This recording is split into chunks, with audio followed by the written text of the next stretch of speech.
we want to take another look at, a look at another project. This filigree inspired ring. Nice delicate curves there. Um, when taking a look at the detail just wraps around the entire surface of the ring, while the shank is pretty, simple, half round down here at the bottom. It's got a little bit of a bump there where the transition follows down. The inside's hollow in here. It'd be a good candidate for some hollowing. And then just a bezel up here at the top. So we're going to go ahead and enter into the toolpath builder, the builder Millwork C, and follow the instructions in the box.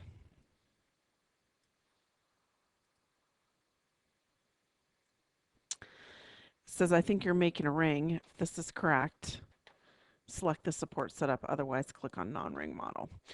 The reason it knew we were making a ring model is because of the ring rail, as we've talked about in the previous videos. Just always make sure that you have your ring rail. Another reason why to leave those creation curves around for the cam part of the process. Now, in looking at the support setup, we're going to determine which strategy we want to use. The first upper left-hand corner strategy, we're going to approach in. The mill is going to see what you see in the through finger viewport and then in the top-down viewport. So all the detail that you see here flat, you would get. So you get the majority of these curves, get the inside of this one, and the outside of this section, but it'd be really hard to get down inside kind of this angle. So this one seems like it'd be out. The second one comes in from two sides. So basically what you'd see in the through finger viewport. Okay, so you wouldn't get any of the detail from the top. The third option here allows us to come in from the top, so what you see in the looking down viewport, in from four sides. So what you see in the through finger viewport, and then what you see in the side viewport. So that seems like a pretty good strategy. Lastly, you could cut this on the rotary option, except for this little undercut here, because the 10-degree cutter, so you'd have a little bit of cleanup. Well, let's pull out that cutter. Just take a look at that.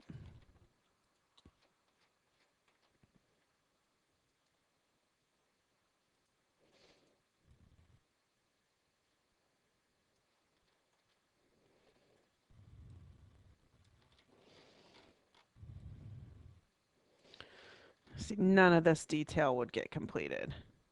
None of this detail on the whole side face of the ring. So probably the best option would be this one in the lower left-hand corner, the BaseClamp strategy.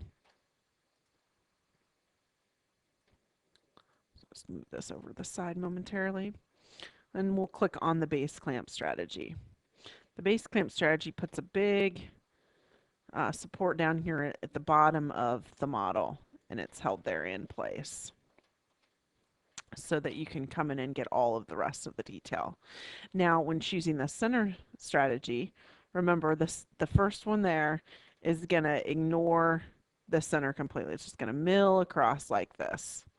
The second one is going to do the finger rail cut, allowing us to pull out that plug and eliminate a little mill time. The third one allows us to hollow. And this model is a perfect example of a hollowing model. You can see the cutter fits up in there really well. You could come in and you could hog out the majority of that wax. Okay, so this is a really good example of a model that will be hollowed. Just going to hide those for the moment. So we're going to choose this option here.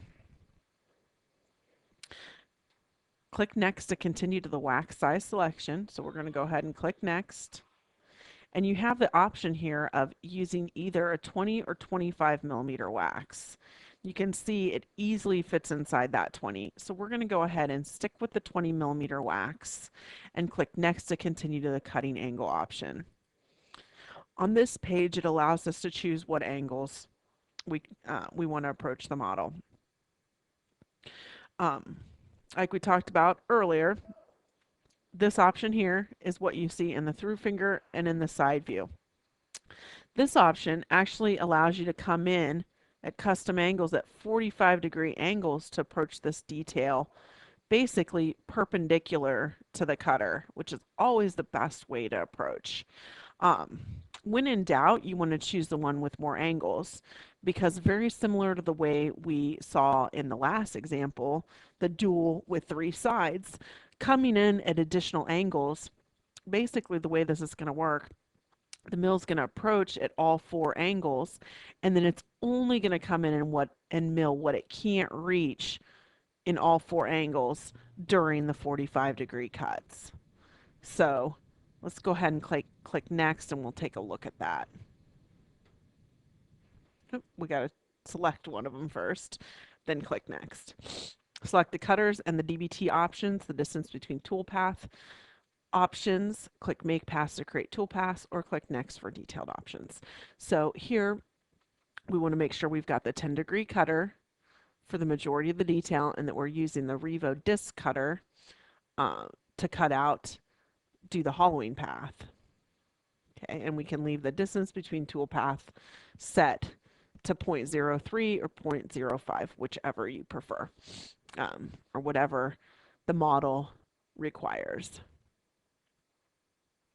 as we talked about in earlier videos. So we'll go ahead and click Next.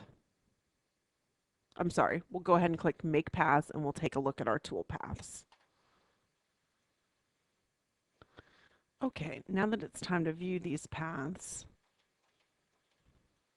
it'd be best to double click on the perspective window to expand that, and to also move to the next window where we can look at them individually. So starting at the top, the very first pass comes in and removes. It's just a quick little pass where the cutter comes in, it dives into the wax, it comes up, it moves out, it does the same thing on the other side, allowing this wax to fall off in 2 pieces. Okay, removing all that excess wax so that, you know, when it approaches the model, it's not burying the cutter. The next cut is going to cut out the hole for the finger hole, and the hole to allow the hollowing cutter to come in. The hollowing cut, remember, this is calculated from the center of the cutter. So it's going to come in and it's going to cut, and it's going to remove all this wax up inside of here. Okay. And then the horizontal cut is going to come down from the top. And what you see here is what we call roughing passes. Let's see if I can get those cutters back. Oops. Yes. Okay.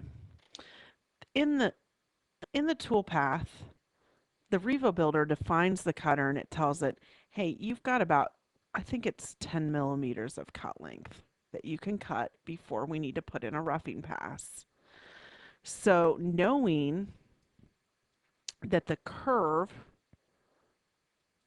this cutout, comes up to here. I'm sorry. The wax there's still wax all the way on the inside of this. So if we come back to this cut, you can see from about 2 millimeters above the model, we've got wax.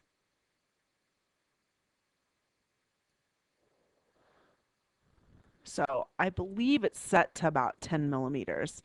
The cutter's allowed to delve into the wax 10 millimeters at a time, Once it's gone down 10 millimeters and removed all that wax, it can then come down the rest of the way, knowing that it's not burying the cutter into a bunch of wax. So it's what's called a roughing pass. And you can see that's what this first initial cut is. First initial cut, when it comes down to this level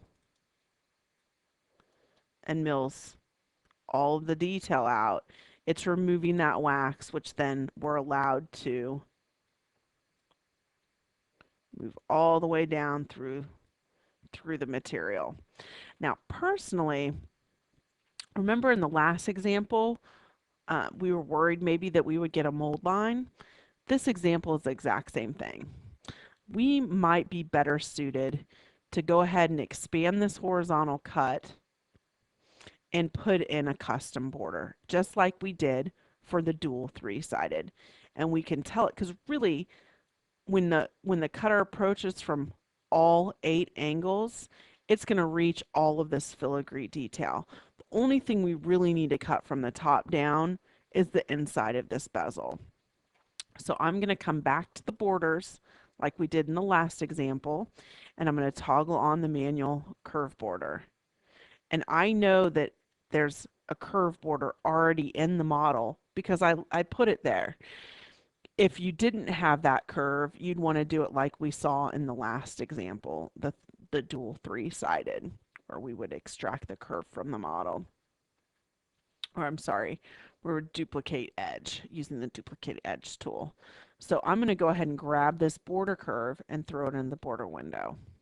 Okay, and we'll go ahead and click Make Paths again to reprocess those tool paths. Okay, let's look back through these again. Starting at the top, there's our cutout curve. It's basically just to cut out all the excess wax.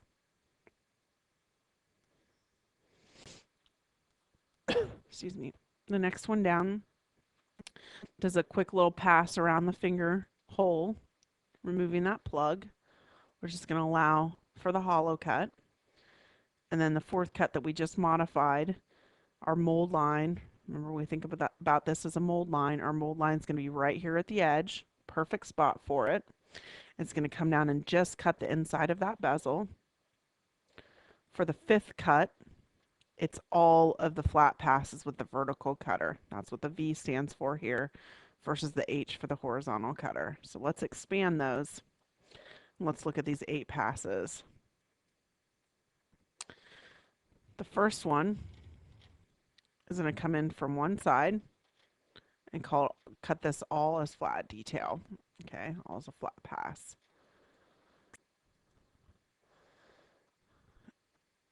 The next one, actually what happens is, let's look at the third one.